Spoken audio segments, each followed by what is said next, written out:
Tata en Zambi ya Mazulu in Isaiah chapter 55, verse 8, proclaims that his thoughts are higher than human thoughts, just as the heavens are high above the earth. Psalm chapter 147, verse 5, goes further by stating that the intelligence of the Creator has no limit. This is why I strongly assert that we poor humans made of flesh and blood should practice the most complete humility. It is not because man could walk on the moon that he is intelligent, because true intelligence is spiritual. I take as proof the analysis that we are going to make of chapters 52 and 53 of Isaiah that, despite the help of the most powerful computers, capable of solving the most complex algorithms in a few seconds, the disputer of this world, 1 Corinthians chapter 1 verse 20, failed to understand. Yet I am convinced that by explaining these texts to a little child of 7, he will be able to understand them easily. Quite simply because the mind of this little child is not cluttered with preconceived ideas, the feeling of his own wisdom, adulterated dogmas baked and rewound for centuries. The feeling of being right about everyone else.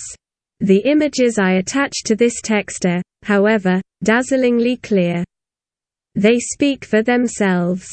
Nowhere in the Bible is there a physical portrait of the Messiah of Israel whom everyone calls Christ, except in Isaiah chapter 53. Now, this portrait is the opposite of what common sense suggests. Let us give a few examples to illustrate our point. Suppose that the Bible, which is the Word of God, was written respecting neither the rules of grammar nor those of spelling. If so, who would believe that it is sacred? No one, it being understood that the sacred is precious and deserves the most attentive care. No negligence was tolerated on the part of those responsible for transcribing and retranscribing the biblical texts. b.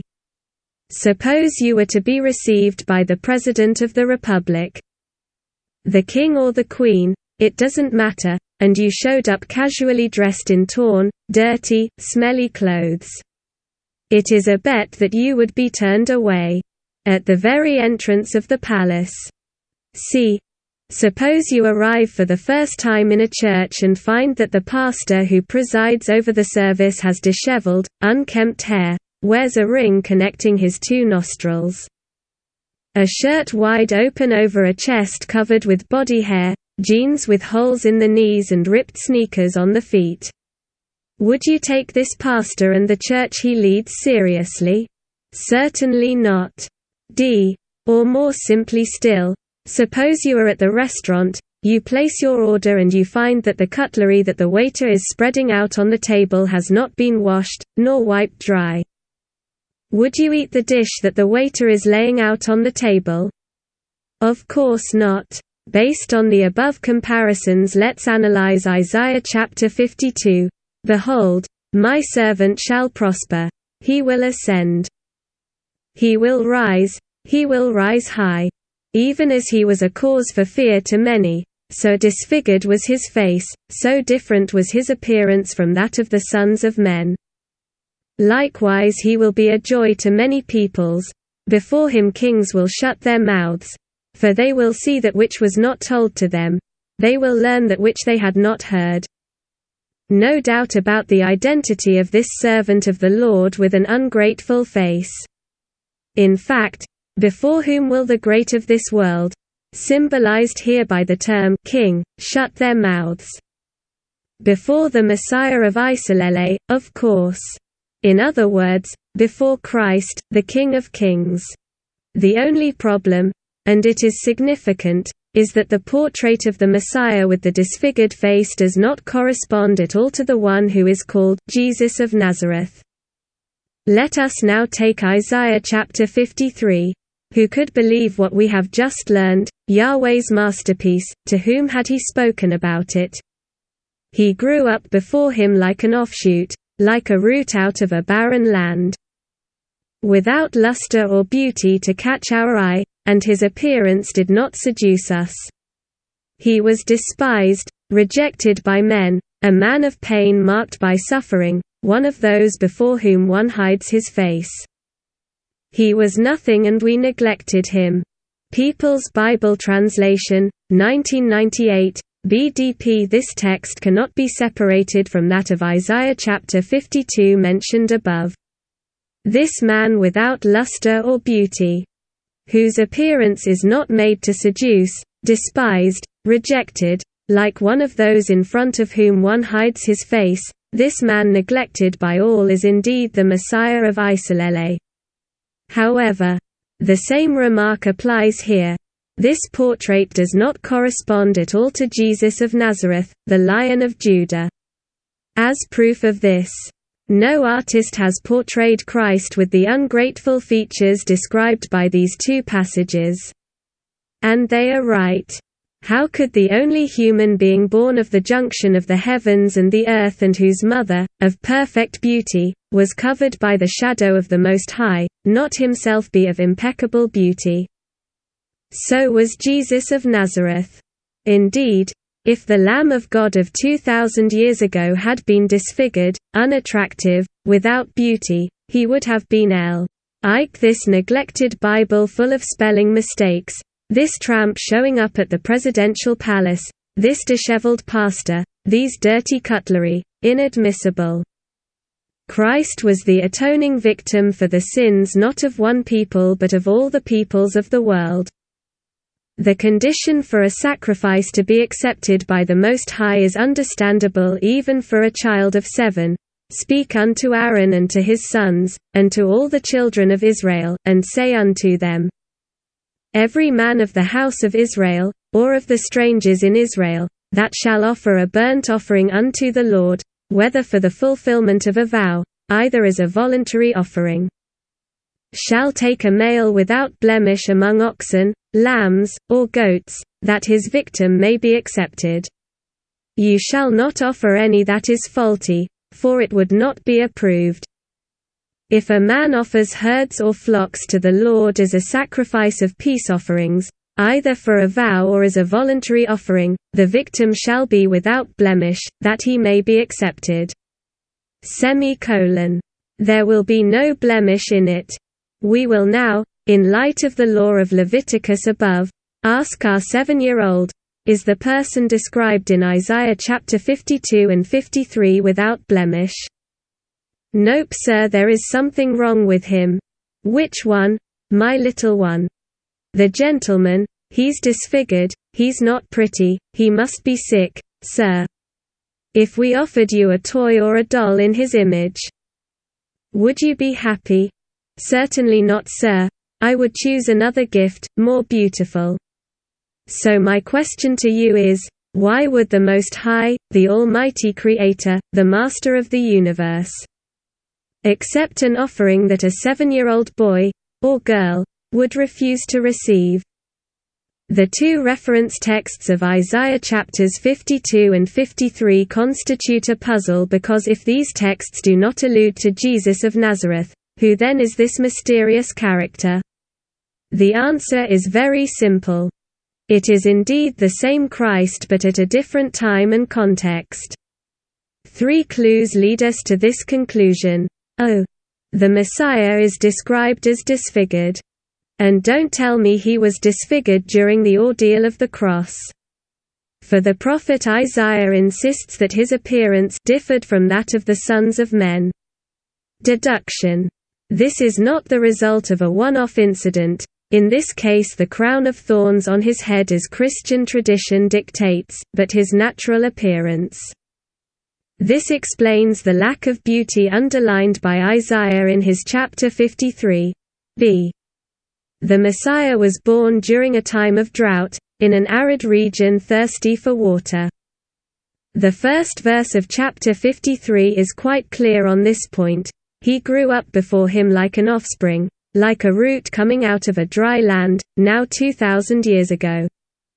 The shepherds who were the privileged witnesses of the birth of the child Jesus, kept their flock of sheep in the fields, Luke chapter 2:8, which implies that there was no drought in this region. See, we scorned and despised him, his appearance did not appeal to us, suggests that he appears within a race accustomed to contempt. A race whose appearance is not attractive according to the criteria of carnal pride of this world, the black race. No other human community is accustomed to suffering like blacks in general and Africans in particular. Consider, why did the prophet insist on us being involved in this story? The we, in effect, compromises the whole world, not just the Jewish people among whom the anointed of the Most High appears. In fact, this text from Isaiah chapter 53 describing the Calvary of the Messiah points the finger more to the Christian world than to the Jewish world. The latter in fact strongly rejects the Christian creed of the Messiah, expiatory victim of the sins of the world. So, we, addressed primarily we Christians. They should easily recognize in Jesus the mysterious personage of Isaiah chapter 53. So, we, Christians have despised our own Messiah. We didn't mind him. At this point of our history, let's summon the most famous detective in the world. Sherlock Holmes would put his magnifying glass on the chronological route of human history. His legendary insight would lead him to deduce that the epoch of reference must necessarily be a time when Christianity has conquered the four cardinal points of the world.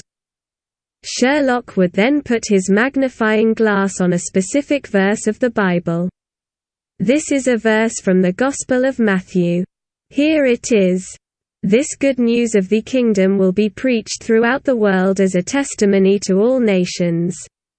Then the end will come. Matthew chapter 24:14. With 7 stars sparkling in his eye, the most famous detective in the world would call out to his faithful companion, Watson. The us can only involve the whole world if the prophecy of Isaiah chapter 53 is fulfilled in the end times. At a time when the gospel has been preached all over the world. Another less obvious clue that we are well at the end of time is, his appearance had nothing to please us. Again the we involves humanity as a whole. This implies that the whole world would have the opportunity to see the appearance of Christ and that it would not please them much. But how would it be possible that people around the world see this appearance with their own eyes? For it is unimaginable that the whole world would travel to Palestine to see him. There is only one explanation. It would be thanks to the progress of science through photography, newspapers, television, documentaries.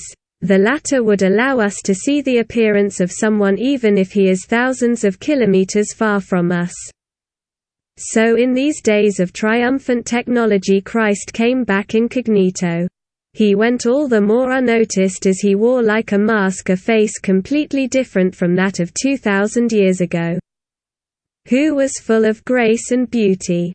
In this modern time his face is that of the Angolan Simão Toko, whose birth was announced by the heavens themselves in 1917 in Fatima, Portugal. Fatima. A small insignificant village in the heart of the Iberian Peninsula. Christ is therefore African, which explains the contempt and disdain he was subjected to. You will have noticed with what superior intelligence the biblical texts of reference were written and made available to all.